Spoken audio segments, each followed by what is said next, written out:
Hello, hello, my beloved waking gods and goddesses. Welcome to Love, Truth, and Beauty. Maria West here. This is episode 413 and my 23rd installment of my series, Conversations with Men. And today I have with me a very, very unusual and very, very potent astrologist, podcaster, writer, Ezekiel David LaRosa. Welcome, welcome, kind sir.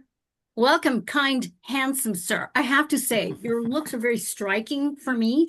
And so I don't mean to embarrass you, but I had to say it because, things just come out of my mouth, as you know. Yes. Welcome.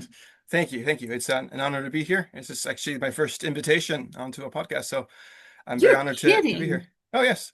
I haven't made much of an online presence until this year, actually. I've just been, as you said, I'm an unusual person, so I've been living kind of in just very solitary. I'm very much a hermit, and I've just kind of been studying and preparing myself. And this year, 2025, more so since the beginning of the astrological year in Aries, I've been uh, producing, my podcast, We Love Ezekiel Astrology on Substack, and then more recently also opened a YouTube channel as well, or launched it rather said, and Cool. yeah, with my writing as well, monthly reports on the astrology of the month.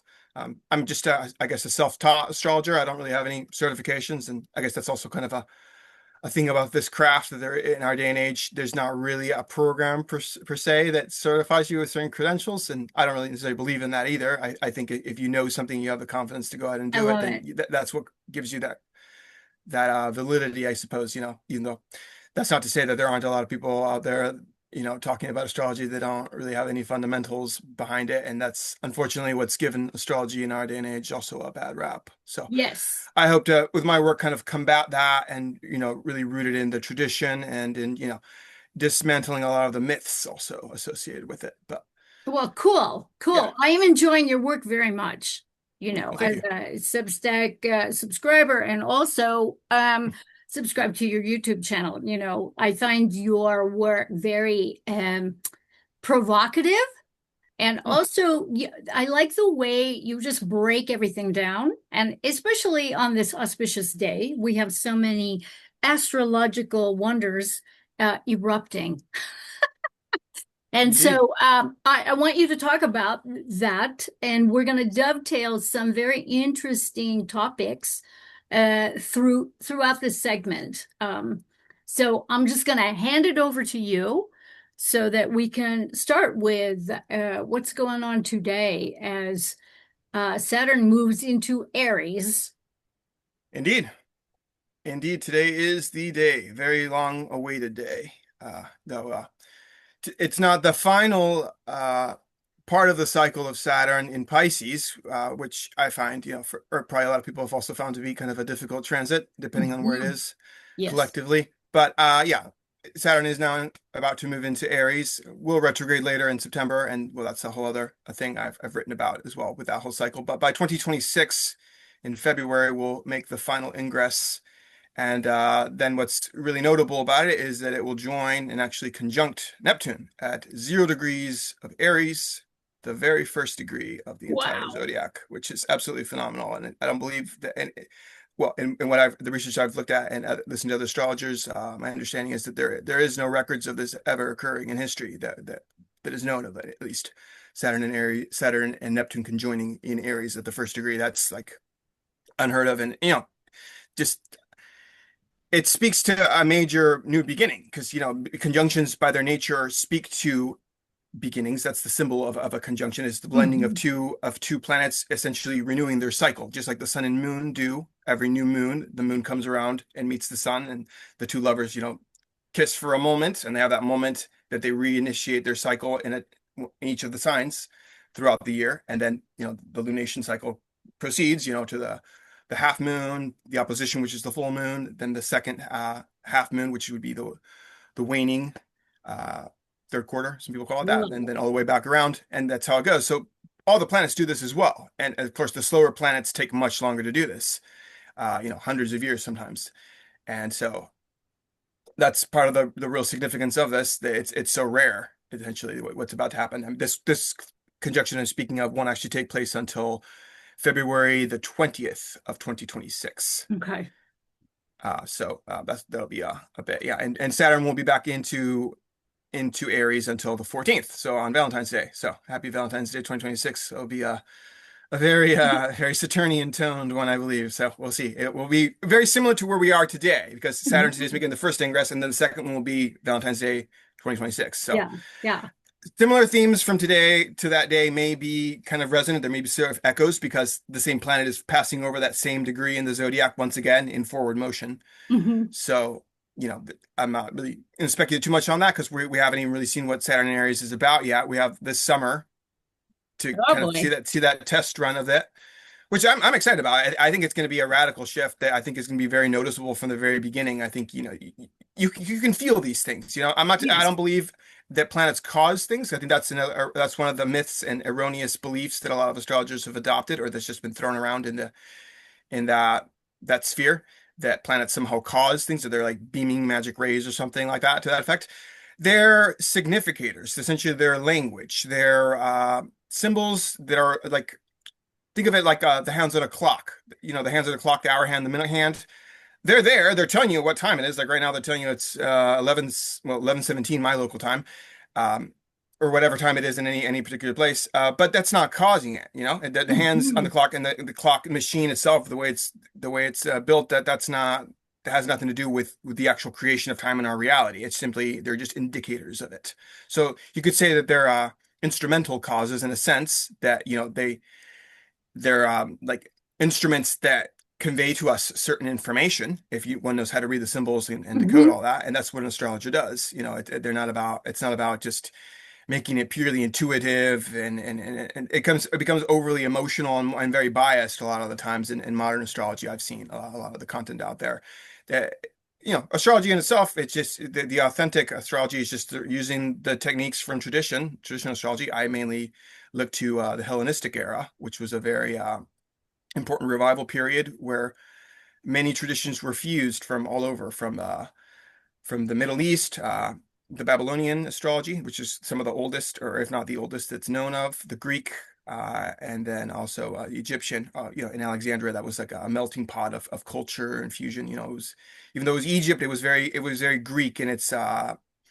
it was like the lingua franca. It was like English today. Greek was kind of the Mhm. language of the day at the time. So from my understanding of this period, it must have been a wonderful time to be alive. It was like a very heightened intellectual period where so much knowledge was just being poured in to that one location. People from all over the known world, the educated world, would go there and study and just exchange information. So that's kind of the rich foundation from which modern astrology essentially got all of its significations, even if a lot of them were later either watered down or not fully passed down in the way that they were originally practiced. But Mhm. anyway, that's a lot Yeah. to Yeah. go into. But yeah, there's a lot of great books out there to read about this and study this. It's a lot of these texts, from my understanding, were also just recently, I say recently, like in the early 90s, translated.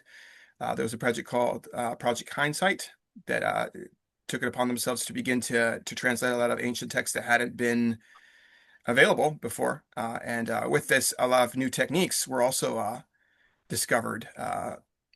Particularly one that I use a lot, that I find very interesting, is the annual perfections. Oh. And I'll explain what this is. It's I'd kind of already done this before, sort of with the tarot, kind of looking at each card of the major arcana throughout the year according to the number, or the numerical value when you reduce it to it, Okay. kind of Okay. corresponding to that year of life. And shockingly enough, at least, I mean, I could go back into my childhood, but I started around 19 or so, because that's kind of when I left home and I went out on my own. So that's kind of where I started my adult life, seeing with the Fool, kind of just going out into the world. And that was very much a very Fool year, for Yeah. myself. Well, and it's a great, it's Yeah. the sun. It's the sun in tarot. Yeah. So It's the explorer going out 19 there. 10 1. Hmm. Right. It's my So life path, by the way. oh, okay. Yeah, interesting. Yeah, I'm a 7 life path. But to tie this back to the astrology technique, Mhm. annual perfections, how it works is essentially you because there's 12 houses. Just for somebody, I'm not going to assume people don't know all these things about astrology. So there's 12 houses in an astrological chart, which there's also 12 signs. These don't necessarily correspond exactly, even though there are certainly similarities. Aries being the first sign has some correspondences to the first house, and then Pisces being the 12th sign has some correspondences, and really all the way around, but they're not the same thing. Mhm. And according to what sign is rising, which means whatever sign was on the horizon at the moment you're born, that will be the sign that occupies your first whole sign house in the system I use, which Okay. Okay. assigns an entire 30 degrees of a sign to a house. Whereas there's other systems of house division like Placidus that there's overlap between signs in a house. And that can maybe be a little more confusing. Not to say that it's not valid. I understand why people do use it, but I use the Hellenistic method, which uses whole sign house. Mhm. So with this method, you can implement this whole technique of looking at a house for years. So from the time you're born, so 0 till 1 year old, you're in your first house perfection year. Then once you turn 1, you'll go into a second house perfection year. Then you turn 2, you'll go into a third house perfection year, and then so forth. Go all the way around till your teenage years, 12, 13, and then you're back at your Yeah. first Yeah. house. You've done one full cycle around. And then that's also another initiation to another stage of life, going from, childhood, late childhood into adolescence. And So then fascinating. therefore you'll do that again all the way around till you're about 24, and then you'll be back at your first house again. Mhm. And you're just going to repeat the cycle. So I found, very, very interesting and very fitting themes of each of the house and also the house across from it, because oftentimes there's like this mirror effect where two houses are really just a polarity that kind of mirror into each other. So like, Ah, let's say okay. my sixth house perfection year when I was in my Saturn return also mirrored my 12th house, because 6 and 12 are adjacent Indeed. to each, they're not Hmm. adjacent, they're exactly opposed to each other, right? On the wheel of the zodiac. And now I'm in a 12th house perfection year, which is, opposed to the sixth kind of. So I've kind of come halfway already of the circle from that point. But that's to say, you study the significations of it, you study the sign, and then more importantly, also you study the planet that rules that sign. And you'll pay special attention to the movements of that planet Yeah. throughout that year. Wow. And there just a lot of information that you can glean, which maybe it'd be a lot to get into to explain all that. And I don't want to get super technical with it either, but Yeah. I may, do an episode on that itself later on. I mean, there's so much material to cover, so that's kind of the great thing about astrology. For a It's so podcast, cool. it's endless material to really go through. I'll never really run short of things to talk about, I don't think, because there's just always more to learn about and new things to share with people. Yeah. And well, it's Well, my favorite what subject. was So your inspiration to, I mean, how did you, how did you come face to face with this curiosity? Was with it astrology. circumstances? Yeah, with your interest in whole sign, whole house astrology. I mean, did it just come to you? Did you know people who were? Well, I find all things come to me when I'm ready. Yes, As I say indeed. that when the student is ready, the teacher appears essentially. So it was a slow awakening. I guess I'll back up before I get to the astrology part. Though from when I was very young, I do remember seeing certain astrological glyphs, which are the symbols that symbolize each of them. Like, Hmm. for example, the Libra glyph that I have tattooed on my arm Aha. here, which well, Yes. would be sideways, but it's essentially it's the sunset, because it's the point and the year of the equinox, the fall equinox in the northern hemisphere, Hmm. where the sun Hmm. is descending, so the light is decreasing, and then the darkness takes over, which is why Saturn is also exalted in Libra, and the sun is in its fall. So I remember seeing on television, I guess there were astrologers, and there was like a news segment or something where they would have a segment of horoscopes, or else there would just be an astrologer advertising on TV. And my parents didn't like it, and they'd try to change the channel like right away. But I would see these glyphs all arranged, and I thought it was interesting. I saw the Cancer glyph too. And I was like, that's strange, because I heard the term cancer and I associated it with something really negative. And well, there's I guess some correlation, I guess, between all that. But Right, right. anyway, all those symbols, like I knew there was something to it, like I remember seeing the yin yang as well, or other esoteric symbols, just either on stickers on buses or just around, the city, wherever. And I was just always curious about a lot of symbols and what they meant, essentially. But as a kid, I guess you don't really am out of place to really study or anything like that. I wasn't like at least one of those kids that maybe started reading books from really young. Actually, reading was really challenging for me. I like listening to stories more. I was much more audio Hmm. focused Hmm. and more visual too. Like I like drawing things. I like coloring. I got really into flags and flag symbolism and like crescents on flags. So that's another thing about symbolism, Cool. and just always curious about why certain colors, and noticing certain countries that have very similar flags, and why it was that was like that. There's certain patterns, just things like that that I just noticed, I guess. And all that for the astrology. Well, let's see. My awakening, I guess, kind of really roughly started at age 26, which is a year that I became very ill, and I still don't really know because I never went in for an official diagnosis because I'm Yeah. very Well, hesitant what, to do it. how did that manifest? Well, it was my own self-undoing, essentially, for just many years, not taking care of myself and Hmm. letting my health go down a bad path. A lot of anxiety too, I would say.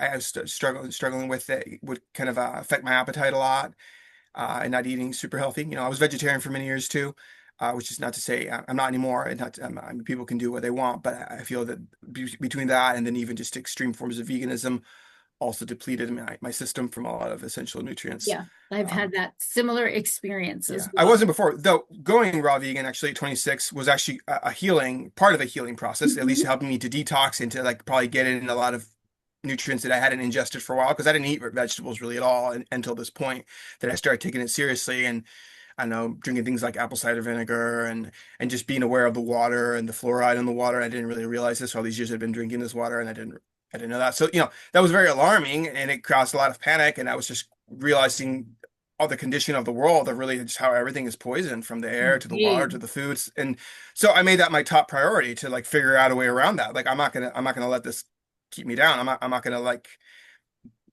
essentially let this continue to poison me. So I'm going to find a way around it best I can. So started looking into organic food and hopefully also, the best I could.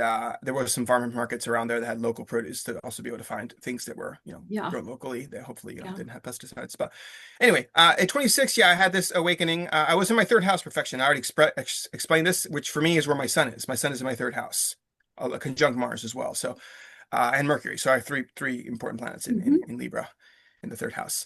And so, well, I just got to this point where I felt I was dying, honestly. I felt like my body was just kind of consuming itself. I was like, very thin, like to the point that it's very unhealthy. Like my collarbones were sticking out. I didn't really have very much energy or strength to really do anything. Hmm. And I was just really depressed. I had this like really gnarly feeling in the pit of my stomach, like something had jabbed a knife in there and was like twisting it. It was like a very painful experience, like constantly. I had stomach pains and I still don't know what it was. I looked into some things and kind of like sort of self-diagnosed, but I didn't really care so much about giving it a name, but more just kind of figuring out remedies for it. So, like as I think it was Hippocrates that said, let food be thy medicine. So I turned to healthy food essentially, and then breathing techniques and stretching, doing my version of yoga every morning, waking up and practicing meditation, which is what would calm my anxiety because I'd wake up anxious, but as soon as I could get into Hmm. a breathing flow and I could just get into this still place where there was just nothing that could touch me. Essentially, I was just in my sanctuary. I just went into that place, which is, the sun. That's where I was. And Cool. I became very drawn to the sun more so than ever before, turning to sun gazing that and seeing that as a kind of a medicine, a healing. I sort of also began to venerate the sun and become thankful. Notice it's rising. It's midpoint and culmination at midday and the sunset. I would make it a point as best I could every day to go and actually watch it. Find a location and actually give it the attention that I felt it needed, that I needed to be giving it. So there's that reverence for that. And then the Kybalion came into my life. It was Oh, sitting on the cool. bookshelf of a friend. I'd went over to the house, and it was just sitting on the bookshelf. And so I picked it up, and it just like literally out of all the books that were on the shelf, that's the one that just I zoomed in on, and I opened it and Mhm. I started. I'd heard of it before, and so I was like, oh, that title rings a bell. So I opened it up, and I was like, oh wow. Okay. I started reading it, and then I was like, can I borrow this? And so I borrowed it for almost a year, I think, and then I just ended up buying my own copy later. But so yeah, the seven hermetic principles were absolutely fundamental Hmm. and I would study those daily, and I would listen to audio as well. I mean, also the audio teachings of Alan Watts and Taoism. It was very instrumental at that point. He was a teacher, and then also Michael Tsarion, has been one of my greatest teachers that I could never thank enough for how much I've learned from that man. I worked with So many him different things. for quite a number of years when we both were living in Silicon Valley in California back in the 90s. I Okay. was a client of his and studying tarot. Hmm. right before he put together tarot scopes, Hmm. that teaching of his. And he was actually quite instrumental in my conclusions about masculine and feminine energies, just based on what I learned from him regarding the tarot archetypes and Hmm. numerology and all that kind of stuff. So I love how all of that dovetails. And of Yes. course, you know, he took off in his direction. I took off in my direction. We had a nice parting of the ways, actually. I mean, not Hmm. in a bad way, but No, no, yeah. As where things the must. work solidified. So I think that's so cool. We have all these synchronicities, as my friend Derek Bartolicelli would say, these synchro-lusciousnesses that happen. So, anyways, Well, continue, yes. because I'm fascinated by your story. Yeah. Well, thank you for sharing that. Yeah, that's also around the time, this time I'm speaking of, which was in late 2015, just to give a reference, to Mhm. 2016, because I turned 26 in October of 2015. So this would have been around December. Actually, it was on the solstice that I got my very first tarot deck. I bought a Rider-Waite deck just from a shop just in the town I was living in. And I just come across Michael Tsarion's Path of the Fool series that was at this point still free on YouTube before it was taken down. I mean, later he started on Slave, which I became a patron of that too, and it was definitely Yeah, always well worth tuning it. into stuff. But Well that worth was it. like my entertainment. I stopped watching movies. Like, never mind Netflix. I didn't have money for any of those things anyways. I figured, Bravo. what I'm going to do is every day I'd get back from work, I'd make my dinner and I'd sit down and I'd watch another episode of it, Yeah. and I would just pay attention to it. I had my deck. I'd take my notes, and that was became my entertainment. My entertainment was absorbing knowledge. I didn't care about things of the world really anymore at that point. I was very much just tuned into what was important. I realized I wouldn't say wasted a lot of years per se, because I don't necessarily believe that that's the case, that that's true. You are where you are when you are. It's kind of how it's meant to be. Mhm. Certainly, yeah, you could have woken up earlier, maybe, or maybe, you could have gotten started on some things before, but maybe that wasn't the time. There was something about 26 particularly that was very, very much on point. And again, going back to the perfection houses, I think that's kind of where the part of fate and free will kind of intersect. That Mhm. maybe I had already in this life, before you come into this life, I already agreed at that point in my life. It was when, Right. when it came back to Right. the house where my son was on Yes, this coming into the on this third, Saturn return as well. I mean, almost. The getting it Southern return was almost, a few years later, yes. almost. But what, again, going on with that, going based off that, this was kind of the prerequisite for my Saturn return, because I don't know how I would have survived it had I not had this time alone to at least lay a Oh, foundation for indeed. what was about to come. Like, I had no idea what was about to come, but I prepared for it, and thankfully, though, yes, it was certainly a very heavy Saturn return. I was already on the path, and I had built certain resilience to be able to break through and take upon Saturn's lessons, and essentially embrace Saturn as an archetype, Mhm. and see it within myself. I'm a very Saturnian person, so I saw it as a teacher. I don't fear Saturn as many people maybe Yeah, do, me or neither. they hear about him. No, it's my favorite planet, actually. If I was to pick up the seven traditional planets, Saturn is Yeah, it's I always thought it was the mine. prettiest. I mean, as an astronomer, I have a science background in astronomy and physics, and Okay. Saturn was actually the reason why I gravitated toward it, because of its rings, its beauty. Hmm. You know, it's gas. What? What does that mean? Like, just totally fascinated by that. So I get it. I Yeah, well, it's totally just get that it. of the traditional planets, it's the furthest out. Essentially, it's the one that guards the perimeter. It's right there in the liminal between the material world, what we can see and actually touch, taste, feel, what we can perceive with our senses, Mhm. essentially, Mhm. and what's beyond that. So it's kind of the keeper. It's one ring to rule them all. Essentially, there's something about that, and being Yes. the taskmaster, and essentially me becoming my own taskmaster, kind of through connecting and embracing the energies of Saturn, the not the inverted ones, of course, which is what we live in, and most people are caught up in that, and the inversion of it, which is malefic. But Saturn aligned in its true role, as a very, very benefic place, way of operating, I feel, because it teaches us the things in life that otherwise we wouldn't be able to survive, we wouldn't be able to function, and we wouldn't be able to accomplish what we're here Right. to do in this life. So Yes. but let's see, continue with my story. So yeah, from 26, then yeah, and then 27 was like it was almost like the opposite from like the suffering physically and mentally, psychically. I healed myself in about a year or so. And then I just decided to just quit my work and just be a full-time, I guess, starving artist. I just started painting at this time too, I would say, again, and trying to, sell my work. I would go to a hardware store that had a scrap wood pile, and I would pull out.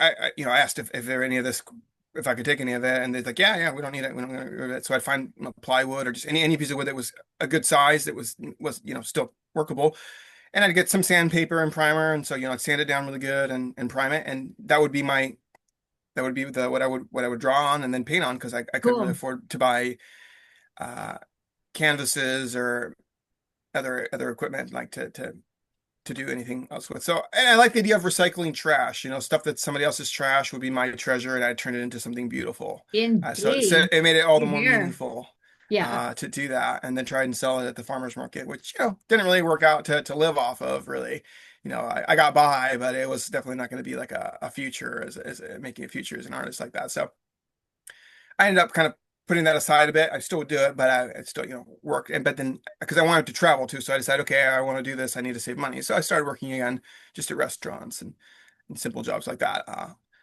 Anyway, and so then I started going to festivals in 2017. Yeah, this would have been, yeah. It was the year that I went to the most festivals. This is also the year of the eclipse, the Great American Eclipse that I saw in Mhm. Oregon. I went out to Oregon for like a week to this huge festival that like built like a whole city almost. It seemed like, or at least what seemed like a city. It was this huge prairie they did it at, and there were signs to like with streets and everything, and all different areas to set tents up or campers or whatever, and it was pretty surreal. Also the art installations at this place. Um, Granted, I don't know that I would do this anymore. And it was where I was, and I was still very much in delusion. I still hadn't fully learned a lot of my ignorance in terms of a lot of things really related to the occult. But it was part of the journey. Again, now I'm the Mhm. hermit out on the road. From the fool, I'd come out to this place where I'm just going and exploring, and then my lantern is what's guiding my way because I didn't really have much of a plan. You get on a bus because I didn't have a vehicle. I would just go out, I'd find buses and rides and find my way around to get to places. And so it was a magical week, and I never ever, will never forget the moment I saw the sun actually eclipsed. I didn't know the signification of it really like I do now because I hadn't begun to study astrology as seriously yet at that point. I was still on a very surface level at the time, and so I wasn't really fully aware, maybe to even protect myself a little bit better. So because now I don't know that I would recommend anyone go out and like actually look at an eclipse or not. I don't know that I'm not saying one way or another, but at least be aware of what's happening. Yes. It's more and more, I guess what I'm saying, than being this kind of naive person that's just partying and doing drugs under the eclipse when you're Yeah, not which is aware of, usually.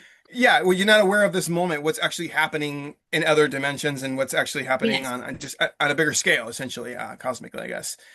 Is But anyway, all this to say, it was a wonderful time. I went off to Orcas Island as well. I never ventured off like that before to the wilderness essentially. But there's another festival I was trying to go to as well there, and so it was my year of traveling basically. And then from having all this freedom and a very kind of Sagittarian kind of energy, because I think it was in the fifth house perfection, fourth, fifth house, very much of an explorer kind of archetype.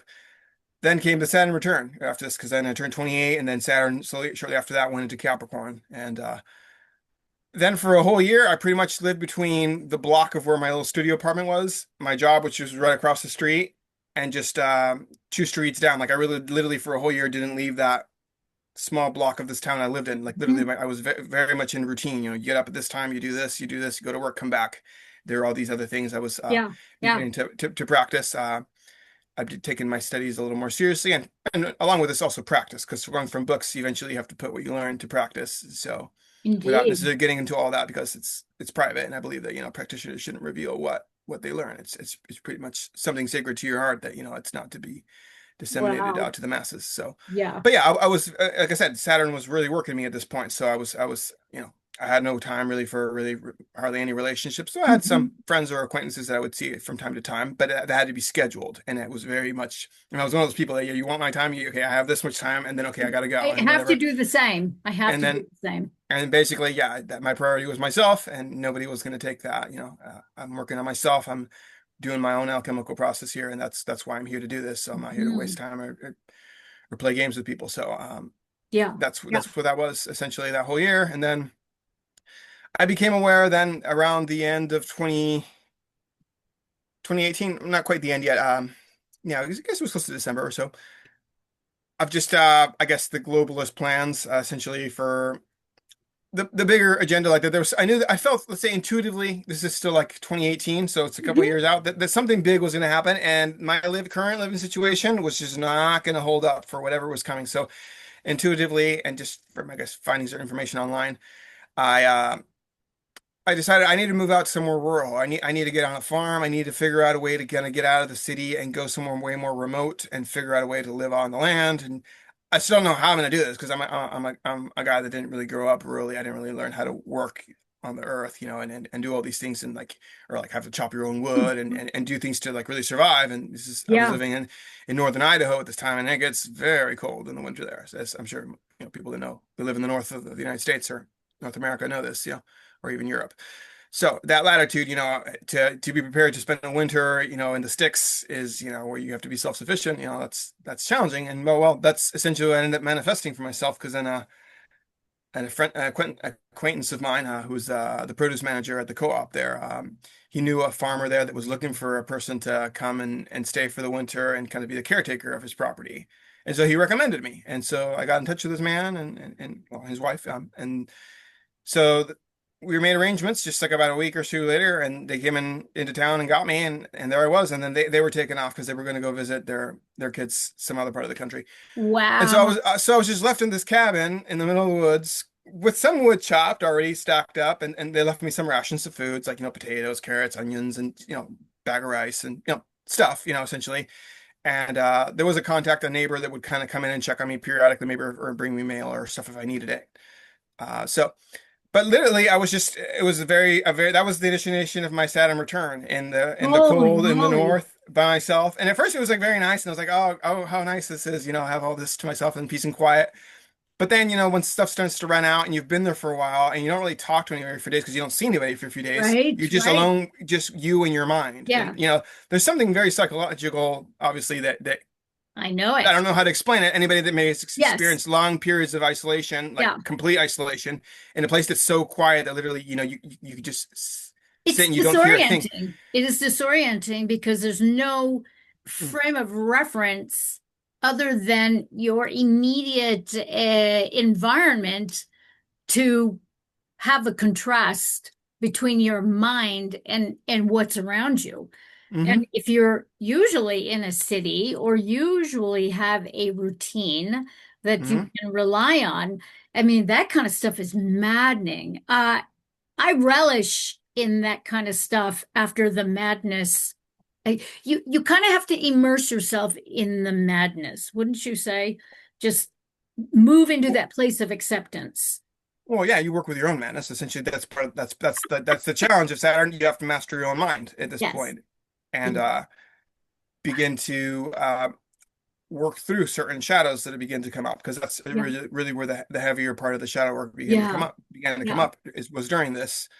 Um, which at the time I was also still practicing certain things that now I don't because I learned certain things about it that what it was actually keying me into, and I was just not aware. I gotten caught into what you could say is the organized occultism. So it's kind of the Hmm. esoteric or the exoteric parts of the true esoteric, and just like if you make your way out of religion, there's obviously another trap set already for you, which is Yes. a lot of stuff based off like Golden Dawn magic and essentially other organizations that were created, and I think for that purpose essentially. Mhm. So Yeah, it's just another trap, really. It's not. I agree. So no, I don't follow any particular method or tradition. I'm interested in joining any organization or being Mhm. initiated into any fraternity or anything like that. So What was the clincher that caused you to, maybe this isn't so not so much for me. What was the well, this that was pivoting about point? almost, well, Tipping not point. quite a year. It was several months later, once I'd already left this place, and I actually I returned to Peru. Well, I guess I didn't even premise this. I grew up in Peru for a good part of my childhood. Hmm. and also Ecuador. My father's actually Peruvian, so it's part of my heritage is Hmm. there. And so after this experience of living in the cabin in the woods, I was just, very, very tired and exhausted from a lifestyle that I hadn't really been prepared to undergo. And it wasn't going anywhere, essentially. And relations had become a little bit strained there as well between me and the people that own the property. So Hmm. um, all this to say, then I just decided just to return, I guess, home, though it didn't wasn't always. I don't really have a place to call home per se. Home is kind of wherever I happen to just take myself, I guess. Yes, It was, because but there you are. yeah, but it's still, I figured, I hadn't seen my parents in many years, so I decided I'd go back to see them for a time and kind of just recalibrate. Hmm. And so, yeah, while I was there, I guess this is the time listen to the Unslave podcast. Uh, one day, this is about mid-July. They had a guest on called. Well, okay, before this, so premises, I'd been again practicing all of this kind of more Golden Dawn method of rituals, I guess, before. Uh, and I just something had started to feel really off, and it felt like, okay, how long am I going to do this? And it felt like it wasn't really progressing Hmm. necessarily. It was there was something about it that I just didn't know. It didn't really sit so well after having done it for about a good year or more at this point. And so then Sethikus Boza came upon the scene through Unslaved Podcast, and many things he said on this episode were very shattering to the paradigm that I had at this Hmm. point adopted. And so yeah, it broke a lot of things, and sure, certainly it caused a lot of a bit of anguish and a little bit of uncertainty. Like, okay, so Hmm. what is this? It's the moment where the ground is pulled from beneath you. But that's I thank him for that, because in a sense, Yes, you need that plutonic force sometimes coming through an individual, or kind of a tower moment where you need to get struck by lightning to kind of have that rude awakening to really indeed. pull you back on course. So I wrote him and asked him a few questions, and we communicated briefly at the time. Still in Peru, I didn't really have a whole lot of resources at the time to necessarily like take initiation. I wasn't really sure what I wanted to do at that point either. So I was kind of like just kind of pulled back for a little bit from all of this and just took a break from it all, I guess you could say, which was, I guess, necessary at that point just for Hmm. my mental Hmm. sanity. But at this point, then I decided, okay, I'm just going to study astrology, because actually this is the point where I really started getting serious with it. This is in like early mid 2019, I guess. About April is when I arrived there. That I just would just start researching it more, and this is actually when I found out what my true chart was, because I'd made an erroneous calculation before, and I had a few things that were off, and then I learned what my true chart was, and it really resonated. So it was like a really huge revelation, Cool. awakening. There's a lot of joy in it too, because it was like, oh, this is moment that something just clicked and really resonated on another level that I hadn't before, and astrology became all the more interesting, and just like this very vivid living thing in art essentially. So from studying that and just taking notes, I decided then when October came around, before my next this is before I turned 30, I went back to the United States, and then I discovered an astrologer online who's offering a course, and it was within my means to be able to do it. So I started doing that, and it was a Hellenistic astrologer actually. His name is Adam Ellenboss from Nightlight Astrology. Mhm. And so I took his course. This is right in 2020, right before the madness broke out. So basically, once the madness broke out, I had a job in the service industry that thankfully, because I worked back of the house at a restaurant, my hours weren't cut because they still had a lot of takeout. And so I was able to still work. All the front of the house people kind of either got Yeah. laid off or just weren't called, but I got even more hours. So essentially, I got a boost, and eventually even a promotion. And I mean, it actually worked out really good for me. I mean, I just Yeah. ride my bike to work every day, and that's all I Yeah. would do. Go to work, go to the grocery store, go home, study astrology, paint, and just lived in my own world, would read astrology books and take the course. And that's when I started to really get more serious about it, and begin to see it as a vocation. This is what I maybe want to do with my life. And so, well, again, I have these moments where I put pause on things, just given the Yeah. circumstances of the reality I'm living and dealing with, and maybe just feeling like I hit the ceiling at certain points, or other interests arise that I have to kind of pay attention to, which I think is necessary. I think it's a good Oh, thing. yeah. If you're drawn to something else, it's fine to put something else on the shelf for a moment and go do something else, because there maybe is something about that other subject that's calling you that's going to later um, contribute to your main mission here. So it's Hmm. another Hmm. skill that everything kind of ties in. Everything's kind of in a way, all roads kind of lead to astrology in my life in one way or another. So Yes. it's like a fountain, all these or the great chalice that just collects all of the knowledge. Essentially, there's some way to apply it to astrology. So, Yeah.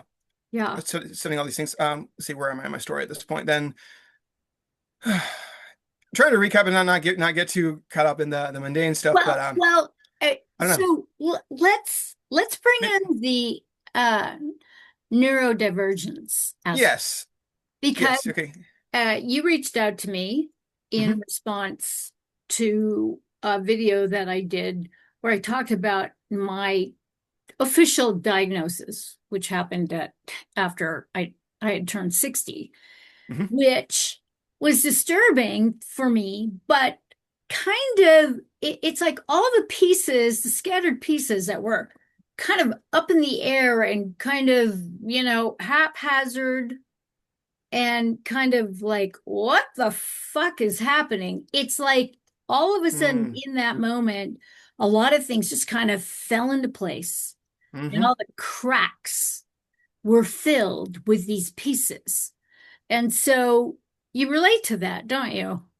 I do very much. Yeah. So tell us more about that because I think Yeah. it's important. And I think there's a dovetail here Hmm. with astrology, particularly with Saturn, Hmm. um, and also particularly with Pisces, I think. Yeah. Yeah. Actually, absolutely. Yeah. So fast forward from 2020, kind of where I said after that, I had other things in my life, moved back to the town I'd originally been in Idaho, and then, ended up reconnecting with a partner, and then a lot of other things, and then I ended up in Florida. All this to say, on a farm, a big cattle ranch actually, and just to kind of give context where I was finally back out in nature, living under trees and kind of just being able to manage my time how I wanted. But at this point, the relationship had ended, and I'd been left there just by myself essentially. She'd left, and essentially, this is during a period where, well, let's see, there was a retrograde going on as well at this point in my first house. This is about the year 2023, which is I think about the time, and maybe you also discovered this. It was right before the Libra eclipse. Hmm. It happened October 2nd. And so, well, this eclipse particularly, I will say this. I mean, there's a lot of things you probably shouldn't say, but at this point, just to give context of how enormous this is, this eclipse that was about to happen was actually to the degree on my natal sun. So that is incredibly significant. And the Hmm. next 6 months after this period were absolutely, a metaphor of that, because literally my life was eclipsed for 6 months after this, and that's usually how long the effects last. But as a Hmm. precursor to this was learning through a very curious way. I kind of came upon the possibility that I was neurodivergent or autistic. I object to the term that it's a disorder of any kind, or people Oh, that I even do espouse the fact too. that there's some kind of a treatment that it needs to be treated. Yeah, Like that's yes, that we're already making the mentally ill. I that's don't like making that. no, yeah, it's making the assumption already, and this is probably the more difficult part about it and accepting it for oneself is just the stigma that already has in society because people are, well, just to say it, very ignorant, and that's a Saturnian trait on the malefic side. Is people Mhm. generally when people fear things or don't understand things, they'll just categorize it and see it as bad and try to push it away, rather Yes. than try to understand it and see what's really happening here and how reality actually operates. Which, believe it or not, there are people in this world that their minds, their brains work differently. That is Mhm. not a bad thing. That's Yeah. actually a very good thing. And it's just a phenomena of the times that we live in, given the present medical and scientific establishment, that is somehow deemed and categorized as negative. Yes. So no, I don't believe that at all. And so certainly, yeah, when you hear these terms and maybe you hear listen to certain podcasts where certain medics or people that aren't even neurodivergent themselves are talking about this, it can be very infuriating and very uncomfortable because there's all these people with their PhDs and whatever, and essentially try to tell you about your own mind, essentially, and I find that very insulting, essentially. Yes.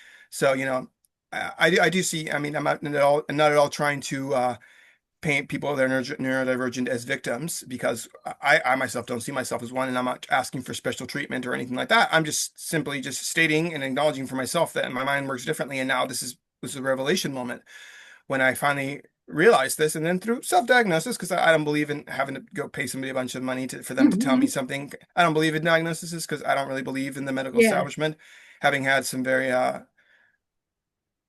dark, very unpleasant experiences with it in the past. And, I don't go there anymore. So, I've Yeah, been fine. I haven't been to the doctor in years. indeed. The one time I was hospitalized was because of an accident. That was a life or death situation. So kind of no choice to go there or not. It probably did save my life in that case, but I still didn't really consent to a lot of the things that happened there, but Mhm. not to digress. So yeah, upon learning this, I just it certainly invokes a lot of mixed emotions, because you're kind of dealing with a stigma that's kind of lingering because you're not really sure if you should even tell anyone in the first place, Yes. and even if so, how would you even go about doing this? I don't think it's something maybe enough people can really appreciate fully. I don't know what you could compare it to. uh, it's something so personal and something so difficult to really even explain to someone, because if they're immediately going to correlate it to something else that's not it, and for yourself that it's not it, Yes. that's not the thing. How do you say that to somebody? How do you communicate that? So really, until now I haven't really, I guess, until I reached out to you. You're the first person that I really actually said that to, I suppose.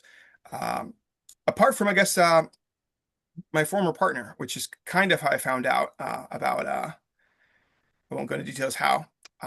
But over a phone call after this, after she and I left, I reached out and I asked her something, and we just had a very important conversation, I guess you could say. Not to go into all that, but it was just a further confirmation, because I just wanted her perspective, because she's just kind of she's a person that I've been very close to and intimate with. So I would value, I still at this point valued her insights. So I just wanted to ask her some things in a certain way to kind of get certain confirmations for myself. And so that was helpful in that way to know Mhm.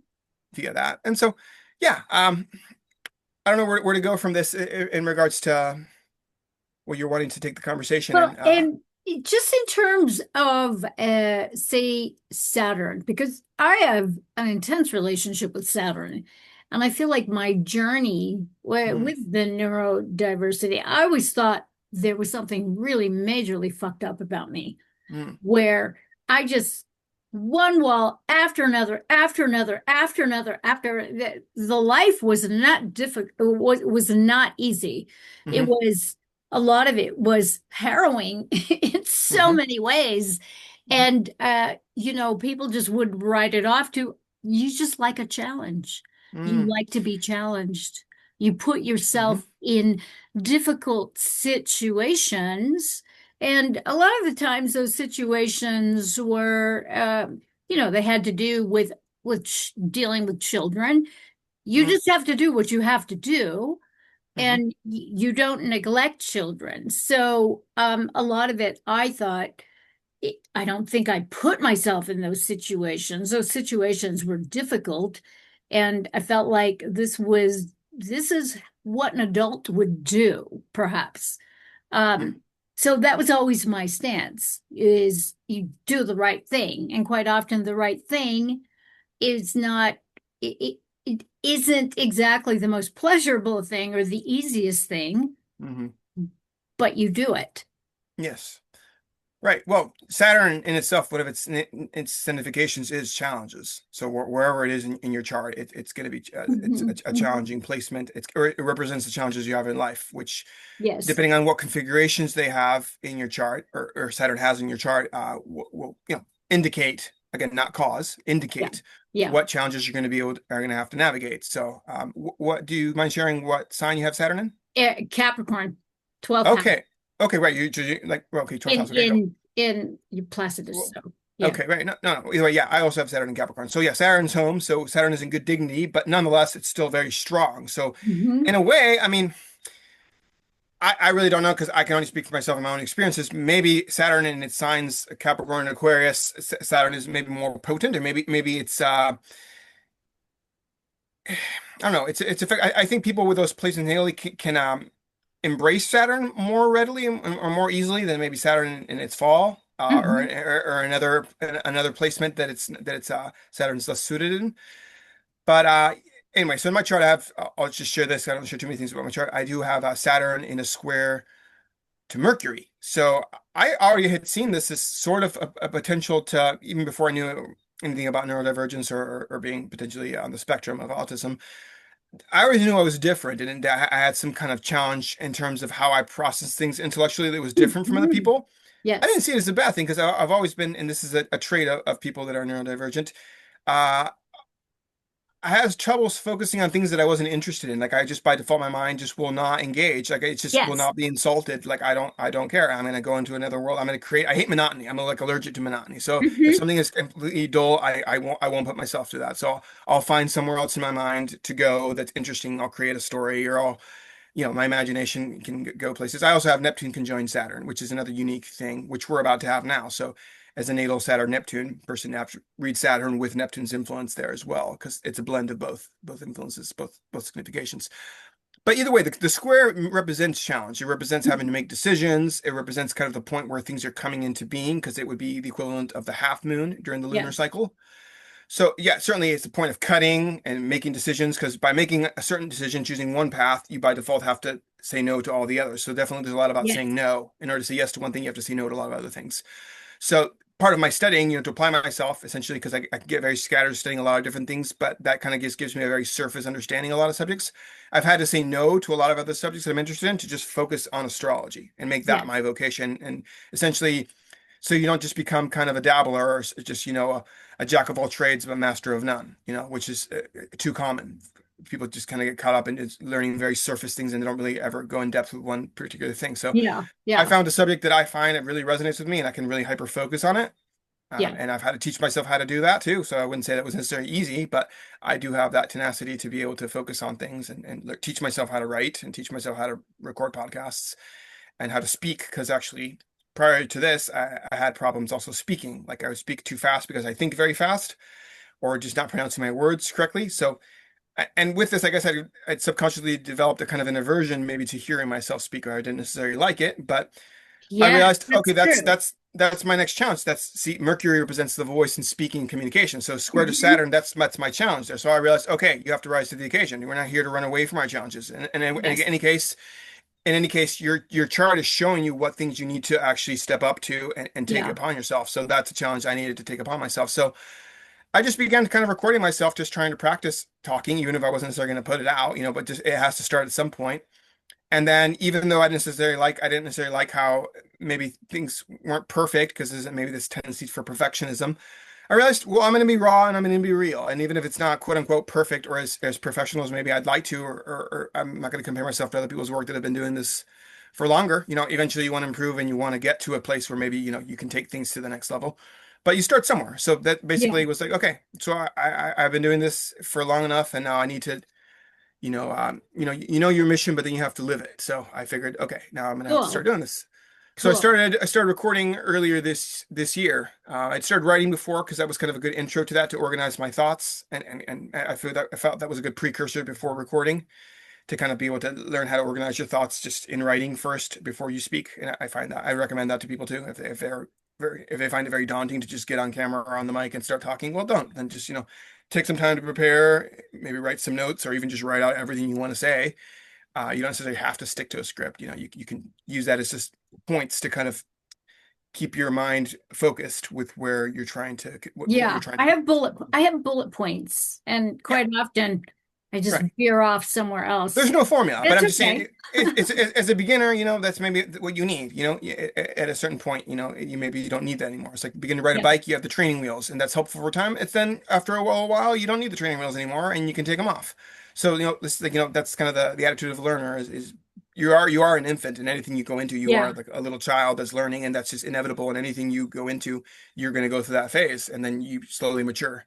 So Yeah. that's also very Saturnian. It's the stages of maturity, because Saturn Yeah. rules the mature elders. It rules time as well, and a lot of these things take a lot of time to develop. So learning patience as much as self-discipline, because it takes both Hmm. of those things. Be patient with Hmm. yourself, but also be disciplined in order to continue to grow and within your work and your vocation. Yeah. So speaking also about other significations, though, aside from Saturn, which could be, I wouldn't be too prescriptive about, Saturn in challenging positions in charts necessarily equating to being neurodivergent. But another thing I found, and was further confirmed by reading an article by Carolyn Lindon on her Yay, Substack, was Caroline. she mentioned that she has Uranus and Mercury conjunct in her chart. So that's something she shared and put out there. And she sees that as a signification as well as Mars on her ascendant. I just reread her article to kind of get that clear. So in my chart, I have something kind of similar. I also have this Uranus Mercury dynamic again, but in a square. So it's a different aspect configuration, but it's still a blend of both of those planets. So again, Mercury I found is very central because because it has to do with the nervous system, it has to do with the Mhm. intellect, and Yes. neurodivergent people have a very different form of intellect. Yes.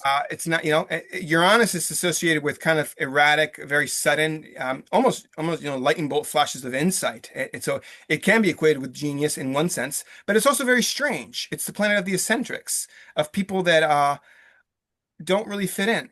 Uranus Mhm. is weird. It's strange like that. Even the way the planet itself is on its side, its orbit is very strange. It's That's not right. regular like everybody else. So we don't necessarily have a pattern that's predictable. One day you may be kind of like this, another, especially if you have a mix of different like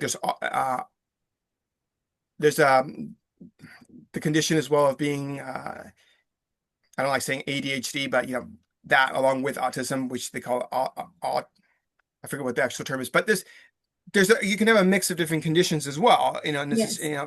and again, these are just names or labels that people slap on certain conditions that it's a big umbrella term for a lot of different people we're talking about that all operate very differently. So Hmm. you really can't categorize people and put everybody in one pot like people like to do. That's just one Yeah. bucket, one container to just people like to do that. And in the professional Interesting. world, they like to categorize people and put people in boxes, which I refuse to be put in a box. So, um, and then Uranus is also very much outside of the box, and generally, people that are neurodivergent, not typical, neurotypical, tend to think outside of the box. They tend to ask a lot of questions to the point. I mean, I've heard you say that in your school you ask so many questions that they would irritate the adults, Yeah, especially the I conservatives. was sent out into the hallway, I remember hearing you say that. Yeah, exactly. which gave me permission to practice my tumbling runs up and down the halls Yeah. because they would just forget that I was out there. I would be out there all day.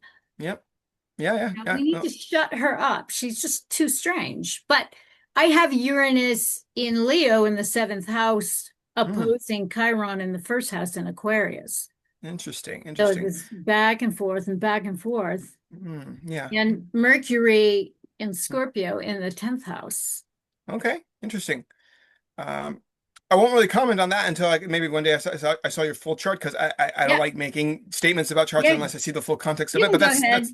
that's that's all very fascinating. But anyways, tying back to this, I think this Mercury Uranus dynamic is very, very key and potentially teasing out the potential of a person Yeah. neurodivergent in some way. Obviously, it can express very differently. So, Caroline mentioned she had hers Uranus and Mercury conjunct, whereas I have it in a square. But Hmm. it's a somewhat of a different dynamic. I mean, the way we operate, we're both people that maybe are on the spectrum, but nonetheless, we still, of course, will operate differently, and it'll manifest in a different way, Hmm. or with yourself, however you have that configured in your chart.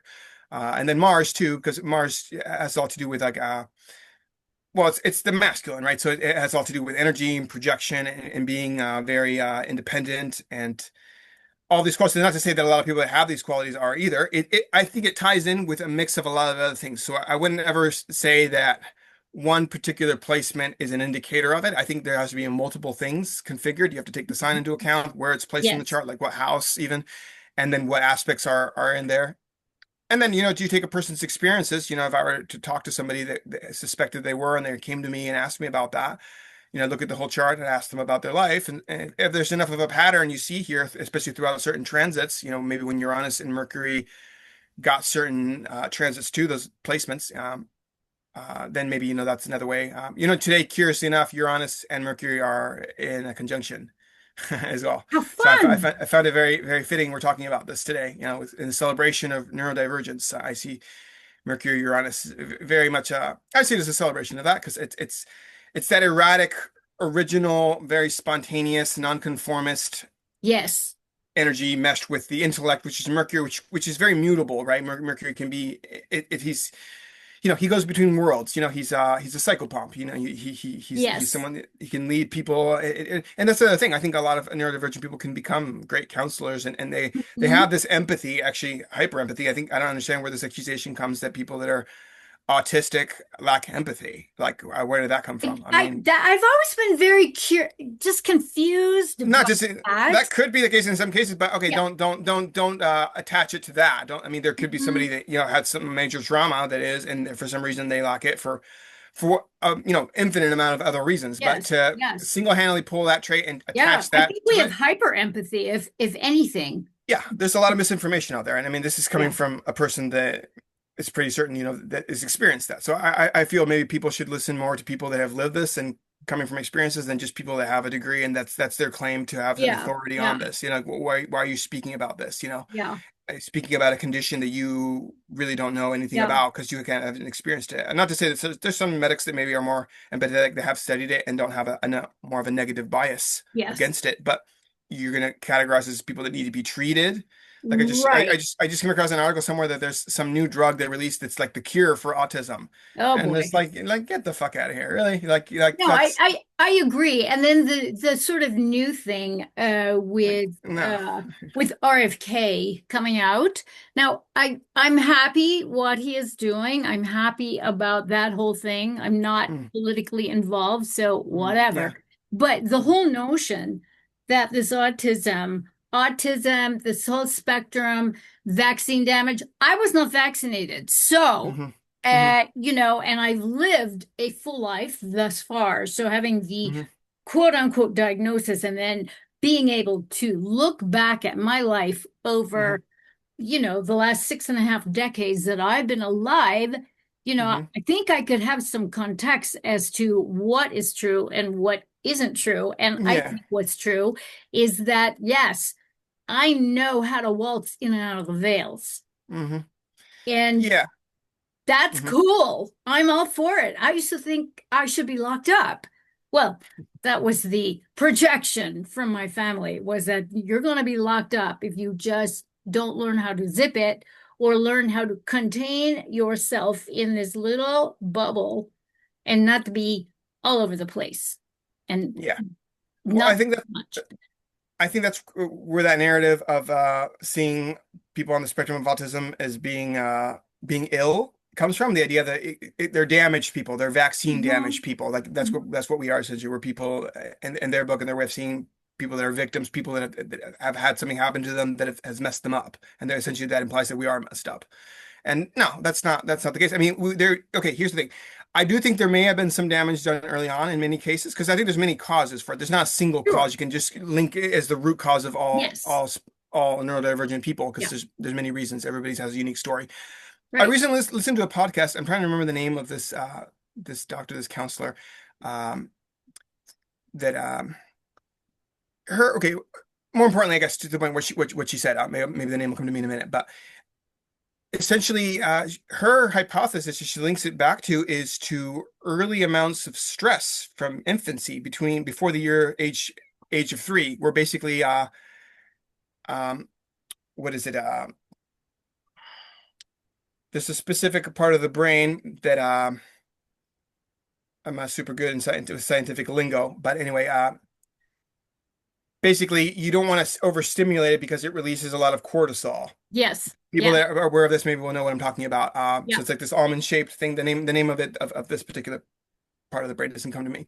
So to not expose an infant to too much stress because it releases that, and essentially that's what later causes this overstimulation, and it was ultimately what becomes the Yeah. root of all the stress when you're That just that premature would to be able to fit in handle my it. life. That would fit in my life. Yes, Absolutely. and myself as well. I think I don't know. I don't have memories from that far back, but it wouldn't surprise me if I did. But certainly in my childhood, I did, and then my early years being put in school after being homeschooled for the longest time. At about age 10 or so, began to interact with kids. There was certainly a lot of stress then as well. So I think it's a condition that can develop over time, but I definitely think it's rooted to children that have been exposed to stress too early on, or real massive levels of it, depending on what their environment was like. Yeah. Because I don't think it's necessarily genetic, and even if that were the case, according to epigenetics, even if you have certain traits you've inherited, they don't necessarily get activated unless there's something that triggers it to be Mhm. activated. So Mhm. maybe it's possible. I don't know. I'm not claiming to have a specific Yes. diagnosis on Well, what this is, but one of the more than things one of good. the things that we discussed in that whole process of the diagnosis process was that there was a lot of crossover between because I come from such a war zone Mm, of a family and just the the abuse from being an infant up until I finally had the gumption to leave as a teenager. Hmm. That the crossovers with the autism spectrum and the complex PTSD, Hmm. uh, there's a lot of material, a lot of information, a lot of writing from various experts and Hmm. non-experts about how it's not exactly very clear what is distinct between complex PTSD and what is actually being on the spectrum. That there's so many crossovers and bleed throughs that Hmm. it's very, very hard to tell. So, Right. you know, Right. probably a little bit of both, a lot of both. Yes, yes, I definitely can see that crossover there between both of those things. So that's, what it is, soldiers that come back from wars that have experienced massive amounts of trauma. Mhm. It's that overstimulation in the brain. So I definitely think it's something related to the brain, and certainly, and then you can look to the astrology too, and Yeah. maybe certain transits that kind of are things that are indicative of early on being having to deal with very difficult things when maybe you're not prepared to it, and that having its a lifelong impact on you. Yeah. Though I will say with this that, I believe that we do agree to our chart. I think that when we are born, we're born when we're meant to be born. That's why that moment of the ascendant, when we come in, our ascendant is what it is because it's the moment of birth, the Yes. exact time when we come into the world. It's like a snapshot of where all the planets are. That's essentially the blueprint of your Yeah. life. That doesn't dictate what your life's going to be. You still have free will, but essentially it's what you have to work with. Indeed. So I believe in many cases, like myself and other neurodivergent individuals, we agree to this in the sense you call it neurodivergent, but and that's not necessarily, like I said, a bad word. We agreed to this and essentially took that upon ourselves as sort of a shield. I see it actually from being Ah, programmed because I see for okay. myself from going to school that there's a lot of things that I didn't really learn. And now I see that as a very good thing. I don't have to unlearn a lot of things and deprogram a lot of things because I didn't absorb them in the first place. I just rejected it because I would just tune out in a lot of classes. That things I just didn't want to, I didn't want to Yes. be there. And a lot of the things, even in church and other places, I haven't even talked about my religious background here, just things that just didn't, they bored me that I just rejected already kind of intuitively. I think it's kind of a safety mechanism that, you as a child, of course, don't understand this, but it's already Hmm. inbuilt in a point when Yes. you're vulnerable and you're not able to be able to actually consciously be able to put up a fight against it or even physically remove yourself from certain situations because you Yeah. have to just kind of deal with it because, as a child, you're Yeah. You subjected to many develop your things. skill sets So of, I see it, of yeah. So I think dealing. we're like a special, maybe in that sense, group of people that have been born here with Mhm. a specific condition as a shield. Not to say that we're special, and when I say that, I don't want, I don't, people can maybe want to give me a bunch of slack for that. But what I mean by that is essentially people that have a mission. And in order to accomplish this mission, we had to create this mechanism within ourselves, which is, of course, in the modern world, deemed as something that's flawed or that needs to be fixed in some way because it doesn't conform to their program system. So yeah, if you want to be a Mhm. good little slave, I Right. mean, obviously, yeah, you're gonna conform to that system and Yeah. adopt that model. But look Yeah. at it from this broader context: that what if these people actually are here to essentially flip the whole thing, and that Yeah. by in order Yeah. to do that, you Okay. can't be poisoned. So That make you have that to. makes sense that the ascendant can be a shield for you. Yeah, Um, well, the ascendant dictates where everything else is in the chart at mhm. that moment of birth. So I'm talking about Yeah. the whole chart in itself, Okay. and the Yeah. indicators there of neurodivergence. I think being born with this condition of being neurodivergent is a shield, or at least in my Yeah. life, I've seen it as sort of acting like a shield to a lot of programming that later on I didn't have to, now I can just learn a lot of things, subjects that bored me before because of the way they were presented to me. Now, on my own terms, I can go and approach it and I can find the truth. It isn't necessarily the narrative, the official Yeah. narrative of things, but I can look into alternative fields and alternative studies on things or other takes on things. Now, as an adult, then I'm able to have more discernment, whereas as a child, maybe I wouldn't. So I didn't just swallow all that, I had this way of kind of keeping myself safe in that way. Hmm. Hmm. So in that sense, I see it as a huge positive, even if certainly, socially it made me kind of an odd and kind of an outcast.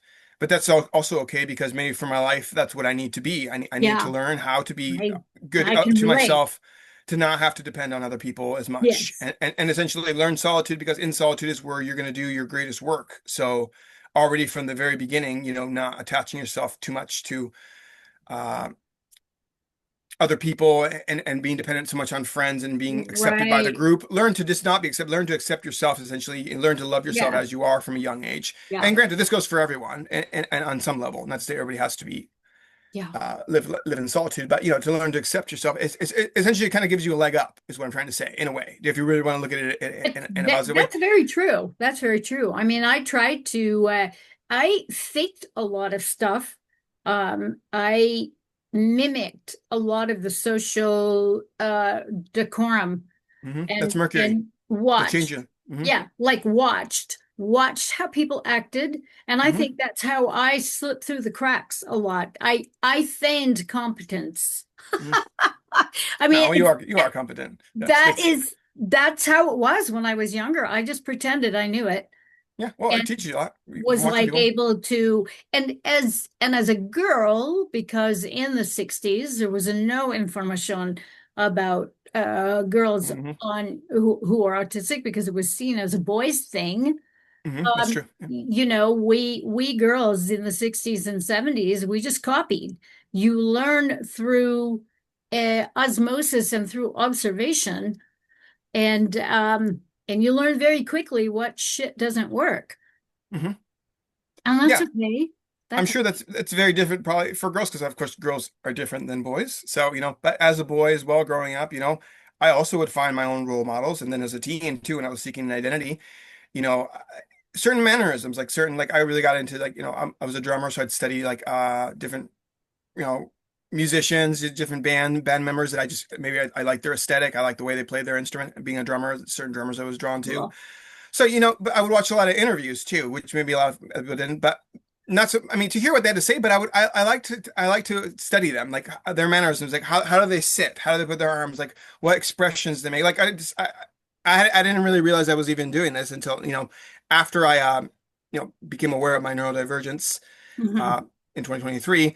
I began, invoked a lot of different emotions and different feelings, and just kind of going over my life. I wouldn't say negative, but it's just a lot to take in all at once Yeah. because you're kind of revealing your whole life. And in a sense, it was a joy because it made a lot of things click and make sense, which I've heard is a very typical, well, recurring experience for many people. They Hmm. finally find when they find out there is a kind of a relief and a kind of understanding because always knowing that was kind of different, but now I can kind of place why and maybe begin to study it from a different angle here Yes. that will just help more of the pieces fall into place. And then all this to say, but yeah, you learn from other people. Yeah. And granted, it all depends on who you choose to mimic, because Mercury is the mimic in terms Yes. of how you speak, because mimics, that would even mimic the way people speak, like different accents. And Yeah. I've always enjoyed doing that. You watch actors and how they can change their voice for a certain role, and I think that's always very fascinating, that whole idea of method acting, where you kind of go into Yes. isolation to like actually become the character, like teach yourself how to speak in a whole new way, which isn't the way you normally speak. Yeah. I always Yeah. found that fascinating. So I kind of just Yeah. crafted a character for myself, and I could do that multiply, and that's what Mercury is. It's very very flexible. It's all the masks you want essentially for this occasion. You're with these people, you do this. At work you're this, and that's kind of also a significator in all the houses, because the ascendant is what people see of you, because it's Hmm. it's the most visible part of the chart. The fourth house is your most private part of life, so that's you Hmm. in your own most inner space, and it's also you in your home when you're in solitude, and what that's about. I have Pluto in that place in the fourth house. So, hence, my solitude and my studies and very Plutonic themes in my life, more in my private sphere that maybe aren't as visible Yeah. externally. Whereas the 10th house right across from it, that's your public life. That's kind of Yeah. what people know you for. That maybe, if fame comes in, or just making some appearance. Like right now, Yeah. I'm in a 10th house space. I'm speaking to you, and this is going out for the masses to see it. Anybody who wants to watch it, Yeah. can see Yeah. it. And so It'll if there's be up. any, It'll be up Tuesday. okay, cool. Yeah. But I'll to say, and then your sixth house would be like, let's say, your work environment, your day-to-day more routine, who you are in that place. So I've almost seen that each sign and ruler of each of those houses, sort of the archetype that rules that character, because we're all kind of different characters. We all, I mean, no, Mhm. I don't think anybody could say that they're the same person all the time with everyone. I Yeah. mean, by yourself, you're one person. With certain friends, you're this way. Maybe with your family, your parents, you're this way. At work with coworkers, or wherever, you just you adopt a different kind of persona, which are all you. Because I don't necessarily see these things as fake. I mean, there may be some that were, and certainly I shed some that I Right. realized weren't authentic. But I think that's just the multifaceted expressions, because we all we're, a million different people. There's many different beings. There's a multitude of expressions within one, that as an artist, they come out in different ways, whether in speaking or writing or painting or music or whatever, Hmm. that, you're invoking one of these different living archetypes in you. And you just, are able to kind of bring out the one that suits the occasion best. And that's kind of the Yeah. art to know which one will help you navigate the specific situation best.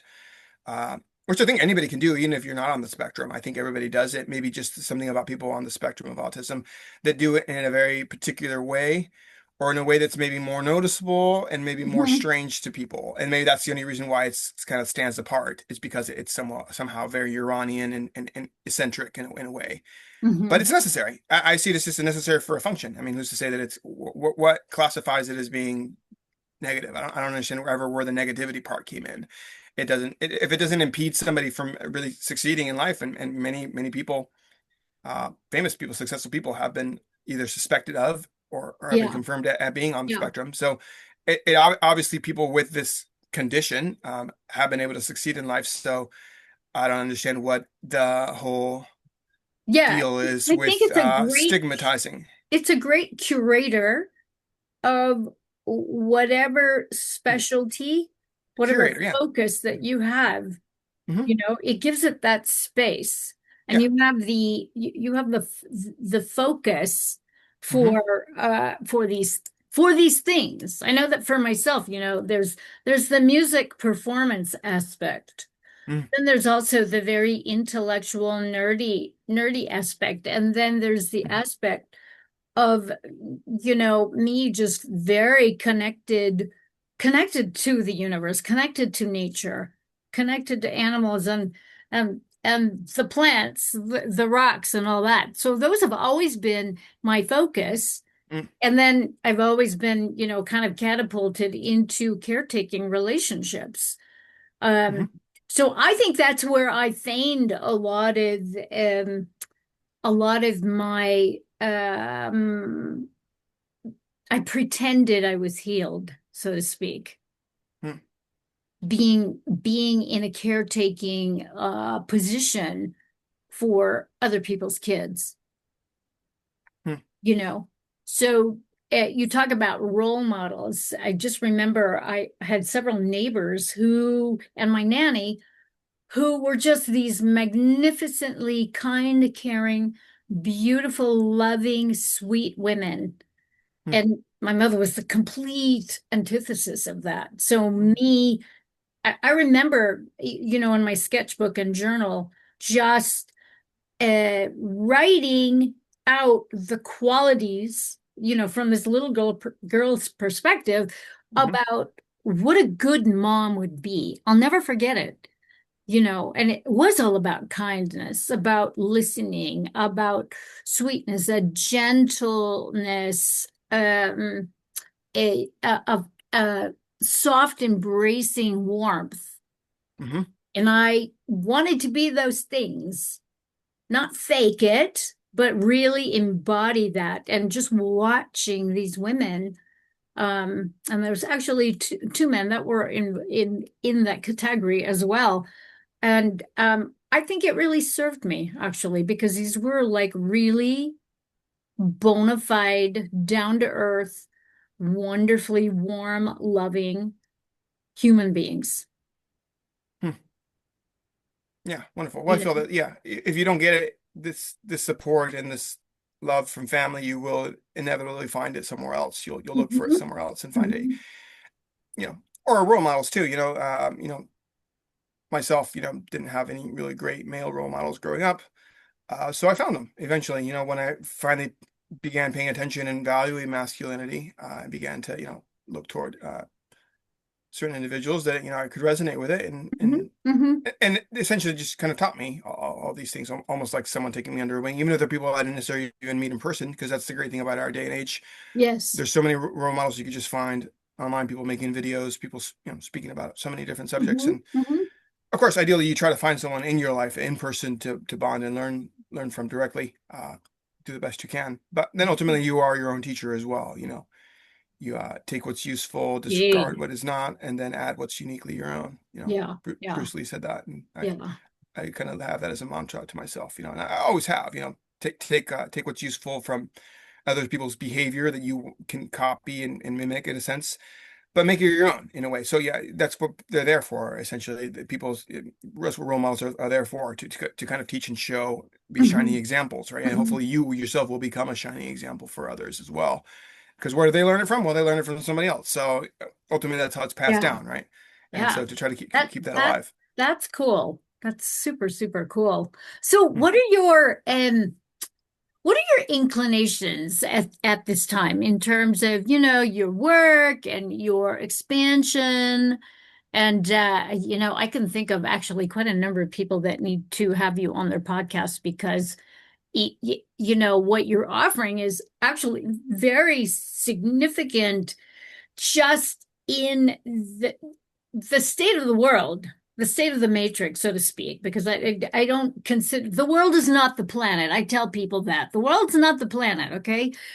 So we have to, really set up, I think, resources and connect to resources that bring us back to a sort of organic timeline of reality that celebrates, I think, human evolution, ingenuity, creativity, and Hmm. I mean, just everything that you're speaking about. And at such a young age, you're like what, 35, 36, or how old are you? Yeah, 35 actually. Okay, Spot on. so Cool. I'm 65. Hmm. And for you at 35 to like get this, when I was 35, shit was getting ready to hit major fans, man. And Hmm. I was already doing my work, Hmm. but there were just so many, in hindsight, so Hmm. many obstacles. And it was just around the time where in 1994, my first website, this is the website that I have now, is my 23rd iteration of a website since Oh, really? 1994. So Hmm. just the cycles that you have to do to keep up with the technology, to keep up with the work, the evolution, the new ideas, getting rid of the shit that doesn't work, and on and on and on. Saturn was in Pisces then 94. It was about to move into Aries where There, we're at now. So looking there at you that cycle, go. which Yes, is kind of I think that's coming with what you're saying. I mean, granted, I yes. still have many obstacles, and I see a lot of obstacles coming because with this Saturn transit in Aries, I'm getting my Saturn square to my natal Saturn, right? So in Ah, okay. Capricorn. So Yeah, it happens about 35, 36 ish, yeah, 36. So yeah, so I know more challenges are coming, certainly. I mean, yeah. for everyone on some level, but also it's that new pioneering spirit. I mean, just if anyone wants to listen to the Indeed. podcast I made on that, I kind of went into all that there with the significations of it, blending it with Neptune because it is unique in that sense. This Mhm. transit with Neptune will be co-present the entire time, Yeah, and as I mentioned before, the conjunction right at the first degree of the zodiac is also incredibly yeah, significant. yeah. With many other things, because other planets are changing signs too. Uranus will be going into Gemini in July. Right. Jupiter's going into Cancer, which is exalted there, but then at the same time, we'll also be making a square to Saturn in Aries because they're both cardinal signs. And there's a lot, there's a lot that's shifting in terms of Wow. more of the outer planets, and then Pluto and Aquarius, of course, that happened already over the last couple of years, and now it's Hmm. in to stay. Hmm. We're Hmm. just barely seeing it because Pluto's only at 3 degrees right now of the transit, so we have a long ways to go with that, a good 20 years still at Yeah, least. that's cool. Well, if I have anything to offer, I do know Hmm. this, that Hmm. around age 36, as a soul, and don't ask me how I know this. I just know this intuitively, and it seems to have played out to be true Hmm. for the majority of people.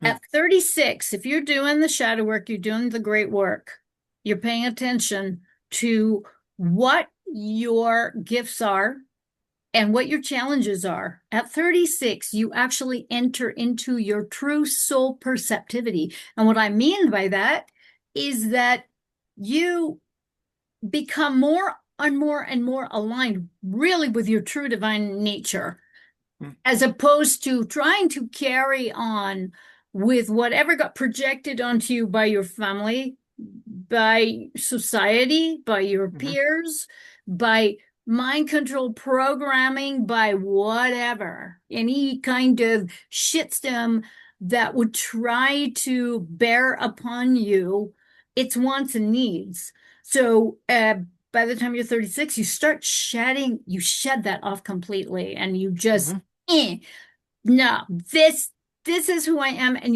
you anchor in more and more and more of that as the years go by. So Yeah, I think there's definitely a theme with coming back to yourself in context to yes. astrology and what I was talking about the annual perfections, because 36 Hmm. is a first house year. So it's the beginning of your third, round around the Ah, yeah, zodiac yeah, essentially. yeah. So you Good come back to point. yourself then at that point. So right now 35, I'm in a 12th house, but I will be re-emerging. So you're coming back to that to the house where your ascendant is, which is again that very personal placement, which is you. It's what's visible. It also represents body. So you physically even, changes to your body, perhaps, it has to do with health as well. And how your self-identity too, in terms of how you perceive yourself, which is the most Yeah, important thing, yeah. like with even like we were talking about with getting these diagnoses, the most challenging part is just how it affects your own self-perception. So are you going to buy Hmm. into the narrative of what other people like? Are you going to link that to the stigma of what other Yeah, people connote it to, or are you going to see it for yeah, what it is and yeah. in terms of and see it as a greater tool to know thyself? Essentially, this is who I am. This is another piece of who I am, or at least of the conditions. It's not. I wouldn't say it's who you are because it doesn't define you necessarily, but it's a challenge, but it's something I can integrate. So coming back to your first house at 36 or whatever age, 24 is another one before that. So you've done a whole cycle essentially at Yeah. that point. So Yeah. you're beginning the journey once again, emerging out into the world, and so on and so forth. It's kind of it's endless throughout your whole Yeah. life. You're going to be doing that, but Yeah. certainly again beginning. So it's a very exciting time we're coming into now at the end of this year, beginning of next Indeed. year as well. Indeed. To answer your question, because we kind of Yeah. got off, and I don't think I did. You're asking me what was it my orientation, like in terms of Yeah. what Like vocation? what are your focuses right now? What are you focusing in on? So, and then we'll have all of Ezekiel's information in the show notes below, so that you can reach out. So yeah, Hmm. what's interesting you now that you're wanting to put out and focus on? Yeah, well, just continuing really what I'm doing, which is producing the podcast, and I bring on guests there as well, other astrologers, and I've been playing with other ideas of other things I might want to talk about that have some kind of tie-in, but I Hmm. felt it best so far to just kind of stick to astrology because that's my thing. That's what I'm drawn toward, and rather than spread myself too thin. So I Yes. do readings. I haven't done a whole lot of them, some of them, but I do offer that service. That I'm perhaps not the best at promoting myself, and I don't know. Maybe there's still a thing that I have a resistance to want to really promote myself too much. Like I don't know, maybe. Uh, it's maybe it's a certain belief I have to overcome in terms of what that is. Like I don't like to. Hmm. Well, I will be very honest. I guess a lot of readings I've had. Have had some reactions from people because they were maybe a little bit more negative because maybe they weren't expecting something that was so raw. I mean, I've learned to be a little more sensitive, but sometimes you read certain charts and you just really have to say it how it is. So I'm one of those Yeah. astrologers who's not going to sugarcoat it. So if you want to just a feel good confirmation of your biases, I may not be the astrologer for you. But if you want a realistic, essentially, Yeah. assessment of your template of what I'm seeing, who you are, what tools you have to work with, both your strengths and weaknesses, Yeah. and the transits, which is another very important thing because it's the planets in motion right now interacting with your chart, which is there's other messages in there as well aside from the natal template. The natal template is what you study to know thyself in terms of what will never change and your strengths and weaknesses and understand how you operate. Then the transits are kind of your day-to-day life, how that's interacting with it. So, with Saturn moving into Aries now, I look at what's your full whole sign Aries house. What areas of life does that rule is one thing you would look at, Hmm. and then also look at what signs does Aries rule in your chart, which would be Capricorn, Aquarius, and then Libra by exaltation. So Hmm. possibly there'll be some correlations to those houses as well. So it's Yeah. very multi-layered. So also trying to work with the subdivision of the zodiac called the decans, where each zodiac sign is divided into three subsections. I actually just finished up a series with astrologer Michael Suter, who's been very inspirational to me, and he's done some great work Cool. on the decans. And his book, Venus and Virgo, Archetypes of Goddess Consciousness in Ooh, I Astrology. have Venus in Virgo.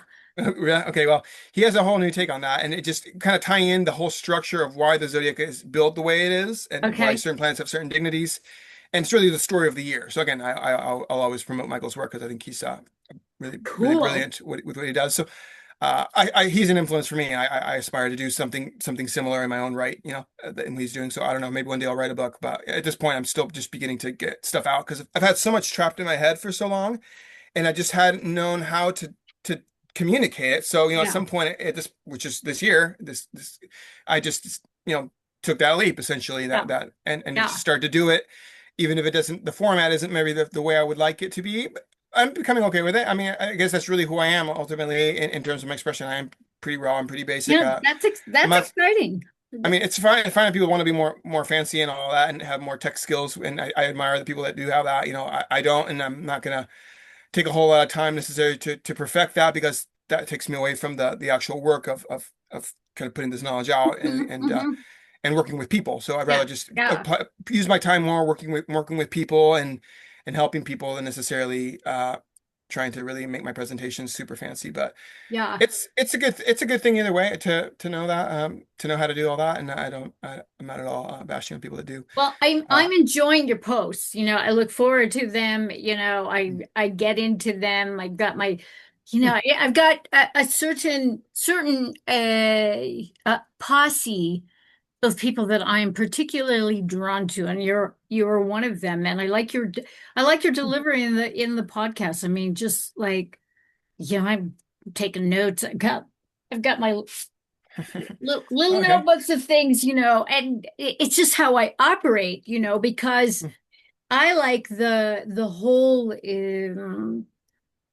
okay, I'm hearing it in a different language. I'm trying to translate it. Uh, just uh, what's a good word? The sort of potpourri flavorings of different perspectives, Mm, because I feel like that's kind of how my reality is. It's like I live very spherically, where I am drawing from here, there, and everywhere, and piecing it together in my own domain, if that makes sense.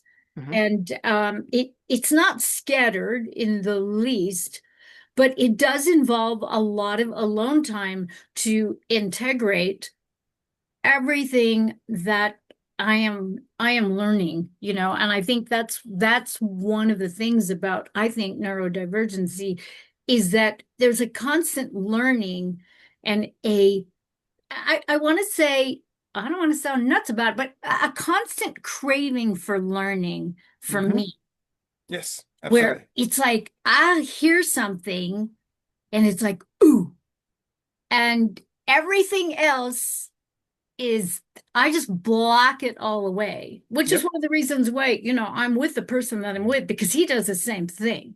Hmm. And we don't get offended by that kind of stuff. Sure. There's understanding there. Yeah. You Yeah, just use there's your space. understanding there that we Mhm, need to do what we need to do because we have these interests. We come together because we have certain interests mhm, that are that very similar. mhm. Uh, but when I hear things, and I'm particularly really fond of Saturn, so anything Saturn, I'm just like, Just perk your ears up. Yeah. yeah, it's like Yep. No, the I do that Vijay too. Yeah. aura. Yeah. Hmm.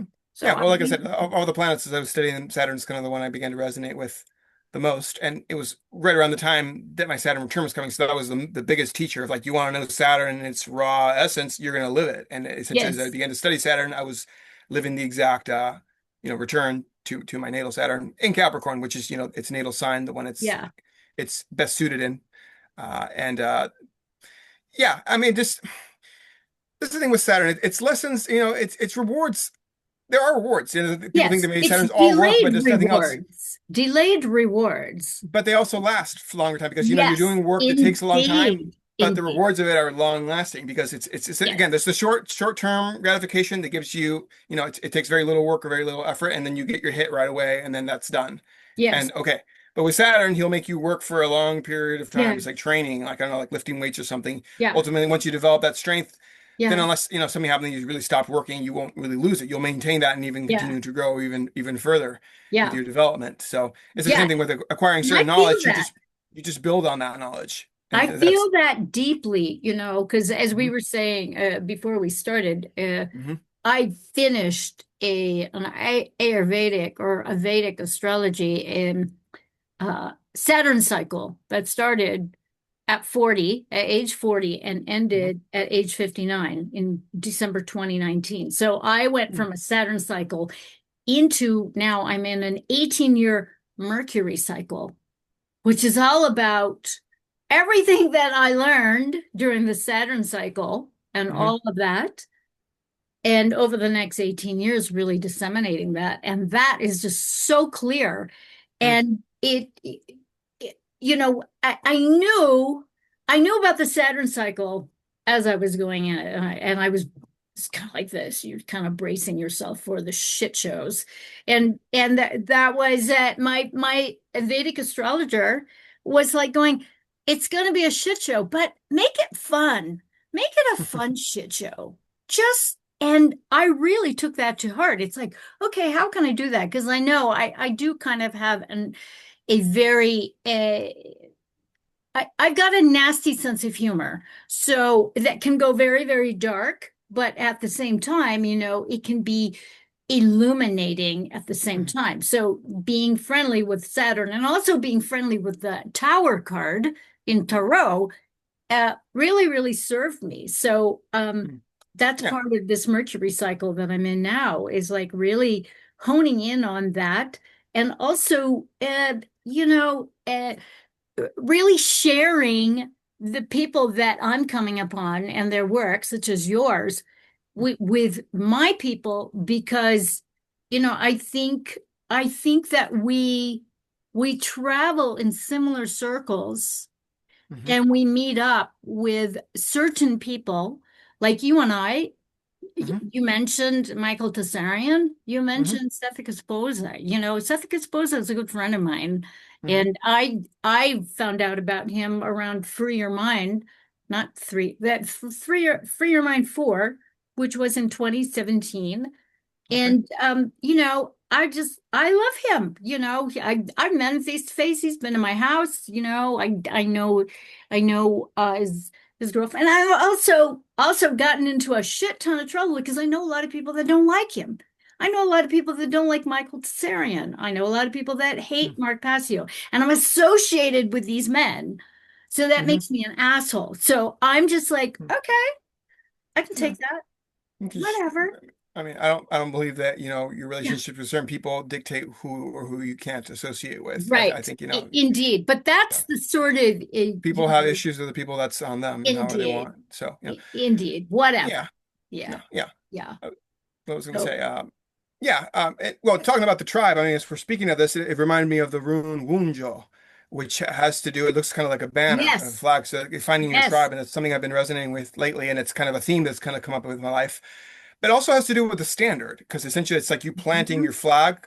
Yes. Essentially, it's a standard unto yourself and unto the world. Yes. Essentially, as you invoke Wunjo and maybe work with that particular rune, it's a way of how because basically you're only going to attract people that are resonant with the standard that you Hmm. place for yourself. So place a high standard for yourself and live up to it. Yes. And then, that then you're going to find a tribe or build a tribe that will come to Yeah. you essentially that it's Yeah. built around those same principles that you're upholding. So Yeah. whereas if you don't do that, then you're not going to be able to, because I see that as a problem that a lot of people don't feel they have a tribe. And it's something I've also been working through a Hmm. long time, Hmm. not feeling I really had any work, even if I have work or I Yeah. want to put out into the world or people things I have to say. If there's not really a tribe or anyone to speak to or people to work with or to be in network in, Yeah.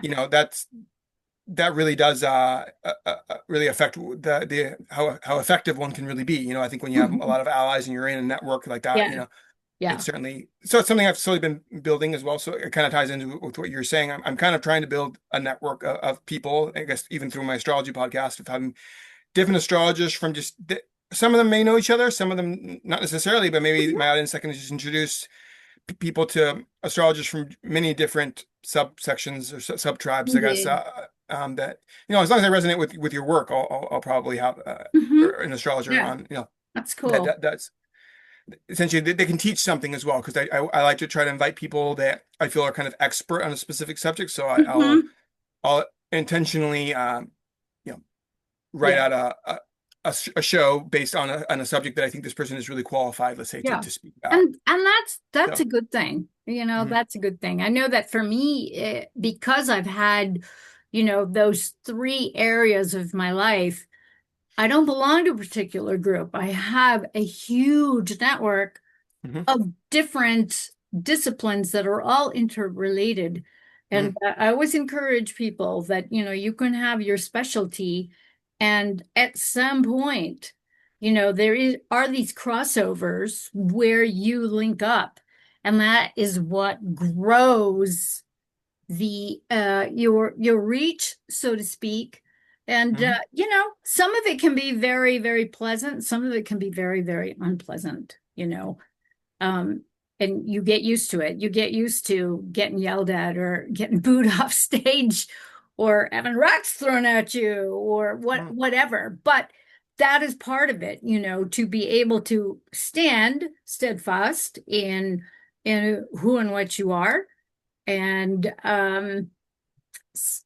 and stay, not run away, because nobody said that it was going to be easy, and certainly Saturn didn't say it was going to be easy. No, not at all. Yeah. That's exactly why you're prepared for that. Having certain Saturn placements, it shows like what you're made of, like what's your metal, essentially. Yes. What are you actually built from? Because it rules the bones, so it is kind of the structure of that actually holds Hmm. you together physically. So if you have strong bones, it's going to give you a strong, healthy, Yeah. strong body. Yeah. So Yeah. yeah, no, Cool. I think people with Saturn and Capricorn or exalted Saturn are built for those kind of longevity, you know, projects, things Hmm. that take a lot, they take a long time to develop is what I'm trying to say. Yes. So, Yes. and yeah, Saturn's always working with you. So you finish the cycle and you'll start another one. Like, have the Saturn return, but now I'm approximating, and so are you if you have Saturn and Capricorn, at least in Western tropical Hmm. zodiac. Saturn from Aries will square natal Saturn in Capricorn. And, Hmm. that's just at the next level. We're in other decisions, and the next level, essentially, you're taking up the cycle until it finally comes around. We'll get the other square once Saturn's in Cancer from the other side, right? Because essentially, yeah, no, Cancer and Yeah. Capricorn are, Yeah. or sorry, that would be the opposition. That would be the opposition before it comes back to conjoin Saturn in Capricorn. So Saturn and Cancer will be that. So it's a long, long cycle throughout this decade into the next. But that's life, and essentially, that's Woohoo! that's part of what keeps us, keeps everything going. Because if we didn't have that structure, that taskmaster constantly keeping us on task, I would never get anything done. So I'm incredibly grateful Yes. for the role of Yeah. Saturn. So Yeah. by any means, we couldn't do with it, without it. It'd be like having a body without a skeleton. We just how would you even stand up and move around? Indeed. So Indeed. That's a good point. That is a so good point. And our strength is in our ability to be upright. The strength is in our legs. Like they say, hmm that if you have strong legs, you can live a yeah. long, long, healthy life. But hmm the moment you lose strength in your legs and you lose balance, hmm it doesn't look good, which is why it's so important for us to like be very, very strong and to have that balance in a developed, strong body through strong, healthy nutrition and Exactly. daily body movement. It hmm doesn't mean you go to a gym for like 3 hours every single day and sweat it out. I No. don't do that kind of stuff. I don't do the gym. Yeah, So it's good to push yourself, yeah, so yeah, often or on a regular basis, make yourself do something kind indeed. of hard, make yourself breathe a little heavier, because Yeah. it's a choice. Ultimately, health is a choice. Really, that's the thing. It's not just something that or anything else in life really you have to work for. It's just really how much work you're going to put into it is what you're going to get out of it. So if you Hmm. want to live long, have a strong, healthy body for a long time, you have to do the work now in order to be Yeah. able to reap Yeah. that reward, if you will. Yeah. Whereas if you don't, then you reach that age and your bones aren't strong, your knees may be hurt or whatever. That's a choice a person made years ago when they decided to Yes. not take care of themselves. Yes. So that's the thing about Saturn. It also it dispenses it gives you it's in a way. I mean, all the planets really have a kind of karma, but it's Saturn more so than all of them has been seen as the lord of karma. It's Yeah. really just the principle of cause and effect. So whatever causes you put out, that's what you're going to get back. So it's there's a constant work. The work never ends. There's no arrival Yeah. point. You're constantly on the move. There's no way. You finish a cycle and you come back again onto the path again. Because it's like with the tarot and the major arcana, the Fool all the way to the World. And Hmm. once you hit that, then again you start a new journey. Yes. So Yes. it's a continual. It's the Ouroboros. Essentially, it's just there's kind of that loop. I love it. I love it. So I am looking at our time. I cannot yeah, believe we've been at it for it's pushing 2 hours. 2 hours. Yeah. How does that happen? Wow, that's cool. Yeah. Um, I think we I, covered everything though. I think that yeah, was I think we mostly did. I I think we told the did. yeah, yeah. Well, thank you for giving me a chance Oh, or an opportunity, I would say, to be able to tell my story to the world, you are whoever. most welcome. I mean, it's really delightful. I've enjoyed your company. I've enjoyed, Likewise. just you have good discourse, man. It's just fascinating to me and it's Hmm. compelling. So, you just keep on keeping on. And Thank you. Yeah. Well, it's yeah, helpful to learn how to discover this more about myself because thank one you. won't ever really learn these things about themselves unless they go and do. So I guess Yeah, no, it's I true. It's so true. yeah, There's nothing like direct experience. yeah. So, I thank you so much. Do you have any parting words for the viewers? Well, just I guess as an advocate of astrology, I would think most people that listen to this have some familiarity at least with it. That it's an art that I really feel it's really worth learning for oneself because I think it's the most instrumental art in my experience to know thyself because essentially it has all the tools there that you need to be able to work with your day to day. And so I guess just yeah, I guess I would advocate for people to just really study their template, and there's just so many fascinating things that I wish I even had time to even get into. I only kind of scratched the surface, like let's say with the technique of the house perfections. There's so many things will aid you now they're relevant and practical to your life now on a day to day, understanding the transits and how that is. Not to be afraid for sure, but certainly to prepare because never approach anything in fear, but just see it as an opportunity. The planets aren't making anything happen for you. They're not doing anything to you. They're just offering you an opportunity, take it or leave it, make the best of it. So even with harsh Saturn transits, it's really just a calling to rise to the occasion, to become stronger.